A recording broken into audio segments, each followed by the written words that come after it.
on through to our jungle island. Grab a seat, any seat, whichever you prefer, and I will bring you is from our Abomination series. This expression is called the Crying of the Puma. It's a heavily peated malt. Now our inspiration for this series actually comes from an old H.G. Wells novel, The Island of Dr. Moreau. If you don't know the story, it's about a rogue scientist who escapes to a jungle island to perform sacrilegious human-animal hybrid experiments. Likewise, we do the same. So if you find yourselves with tails or ears at the end of this journey, it's normal. We kind of do the same. We use science to enhance the experience of drinking.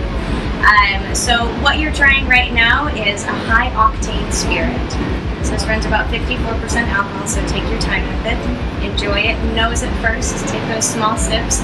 Have fun drinking it. I find that the more time I take with it, the more flavors I end up picking up from this. And of course, if you have any questions, I'm happy to answer them for you. That's amazing. So this is the first of two of our heavily peated malts that you'll get to taste throughout the experience. We start with one of our Abomination series, we end with the other one, and between the two it's actually really interesting. It's sort of an A/B test, if you will, because we kept everything identical in terms of how we made them. We changed only one variable, toasted wood versus charred. And so basically the spirit as it matures, it takes two entirely sort of different finishes, how it matures. So Crying of the Puma, Sayers of Law. Now, one of the reasons we went, I think why we chose the name Abomination in the first place, is that we certainly recognize whiskey as a religion.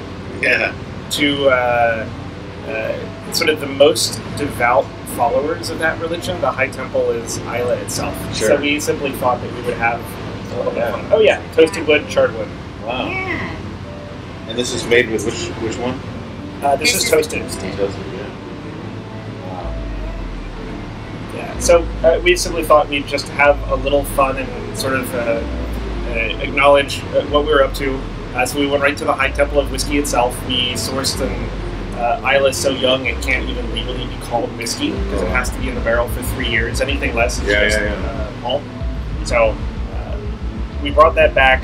We and I don't know how much background you know about our process for maturing spirits. All I know is it uses various light spectrums and maybe some temperatures and things like that, but I don't know. Okay, so you're at least aware, and when we get to the lab, I'm excited for that. So we matured this, but then as one last sort of little tweak to the process, we use the late harvest Riesling seasoned wood. Now, for wine aficionados out there, they might go like, wait a second, there is no late harvest Riesling barrel. Because that is a wine that never goes into a wood barrel. It's just in stainless steel, stored in stainless steel. But we developed a lab process where we can use the wine to strip the tannins from the wood. A lot of whiskeys are finished in wine barrels because it imparts extra nuance. The spirit develops along a different path, and so we developed the lab process to use late harvest Riesling. So we call it Abomination because we use a barrel that doesn't exist to mature a whiskey that shouldn't exist. Well, at least in the early days, there were one or two voices that were like, "Wait a second, should that really exist?" I absolutely imagine. I love things that kind of both acknowledge and fly in the face of tradition at the same time. We kind of love doing that. Yeah, that's my favorite thing. So I've been excited to come here and try this for that just that very reason. Because it couldn't I read some of the earlier reviews and they're like, there's no use in actually storing it because it's not a traditional distillate in almost any way, shape, or form.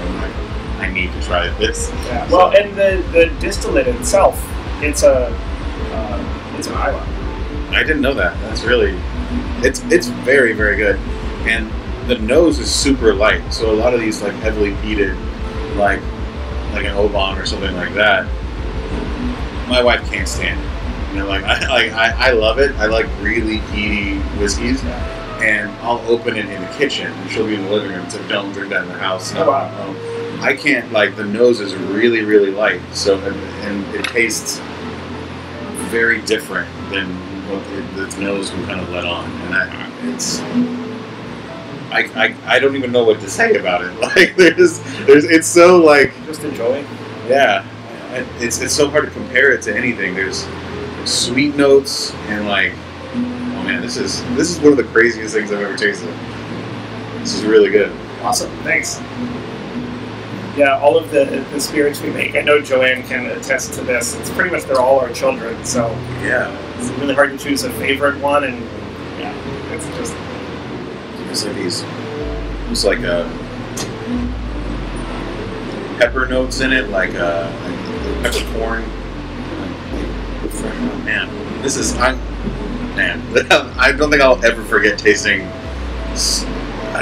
When I first tasted it, I wasn't positive it was a Scotch. Like, it was like, it definitely peated, but I couldn't, like, put my finger on, like, all the other. There's a lot going on in here. It's super complex, so yeah, I'm really impressed with that. Now, yeah, when we had developed these in the lab, and the two expressions, we didn't initially plan on releasing both of them, but we sort of ended up with these two very different whiskeys, and like half of us like one, half of us like the other, and we said, oh, we'll just release both of them and just kind of see like how people what people like, and it's kind of split down the middle.